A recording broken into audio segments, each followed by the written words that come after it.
Pugin's Ghosts of the Past. When Pugin found his calling and joined the Catholic Church, his mother, Catherine Welby, was horrified. She struggled to believe her son could so easily abandon all her ideas of faith that she'd instilled in him from a young age. As such, it's no surprise, knowing her son spent a substantial amount of time in churches alone sketching, that she would gleefully recount the following story to curtail some of her son's newfound bravado. One summer, Catherine had travelled to Lincoln to stay with a friend whose house was next to the city's magnificent cathedral.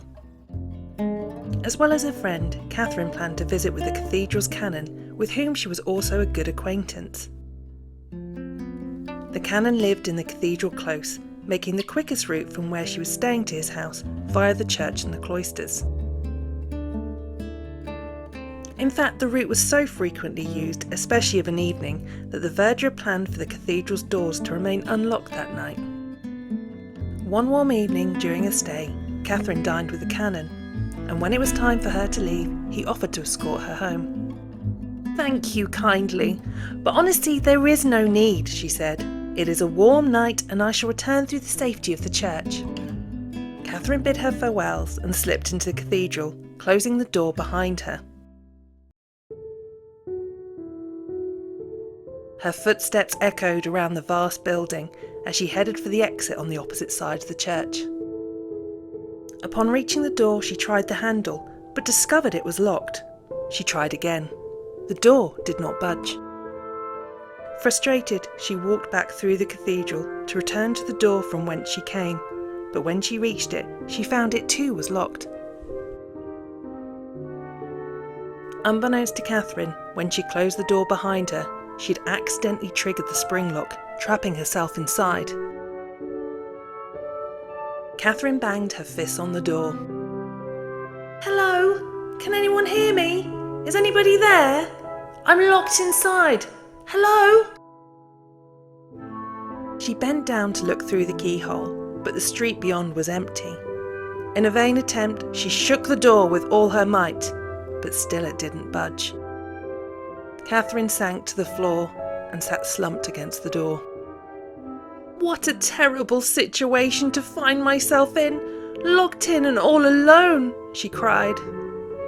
"I only hope they notice I'm missing from my bed and come looking for me soon, as I do not fancy being here all night." As she sat, the cold of the stone floor slowly penetrated her clothes and goosebumps rose on her skin. "This will never do," she said, and got up and dusted herself down. "Feeling sorry for myself won't help, and it is at least a blessing that the moon is full, so that I shall not have to be in complete darkness. Yes, I should count my blessings indeed." While waiting for rescue, she took a seat in one of the pews to observe the beautiful effect of the moonlight on the stonework of the nave. The silvery light cascaded through the windows, highlighting the curves and the carvings of the clustered pillars. "This isn't so bad after all," she mused. "Few get to see such glory in such a beautiful light." She was craning her neck to look up at the splendour of the ceiling when she saw something moving out the corner of her eye.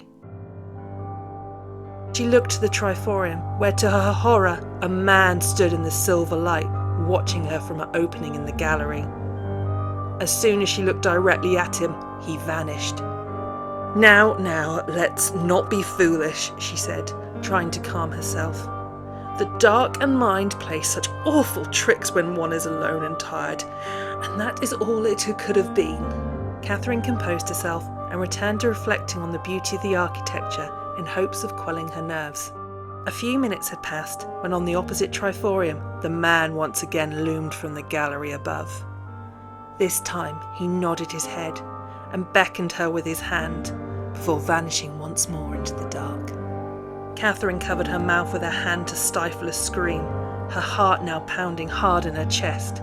Her instincts told her to run, but where could she go? She was trapped.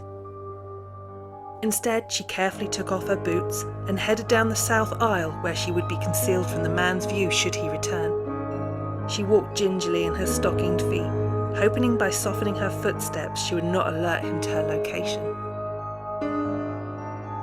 When she reached the choir at the far east end, she slipped into the stalls and sat on the floor to hide. Catherine trembled with fear and prayed that the man wouldn't be able to find her. Every second seemed to last an hour, and every minute an eternity. To calm herself, she opened one of the prayer books nearby and began to read. The words soothed her and temporarily made her forget her plight. She was lost deep in the scripture when she heard a distant latch being lifted. Somebody was opening the cathedral door. Catherine rose to her feet, but when she looked to the other side of the choir, her blood turned cold. For there was the man, standing in the opposite stall, nodding his head and wearing the most frightful grin upon his face. He began making his way out the stall. He was heading towards her. Catherine did not wait to discover the man's intentions and jumped out the choir. Her stocking feet skidded and slid on the polished stone floor as she ran fast as she could through the nave, not daring to look back. "Please, God, please let the door be open," she cried, slipping and sliding all the way. She bolted for the door, where upon pushing it hard, she fell into the arms of her dear friend. "Oh, Catherine, whatever is the matter, my dear? Where are your boots?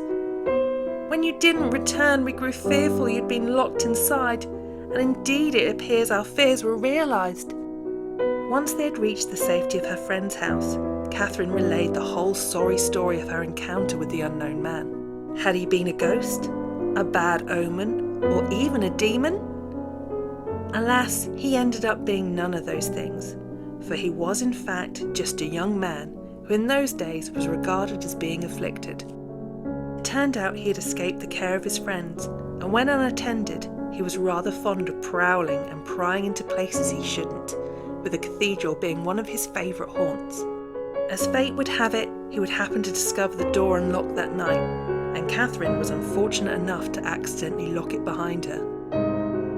It would be a night that she would never forget, and a story that would be forever etched in her young son's mind.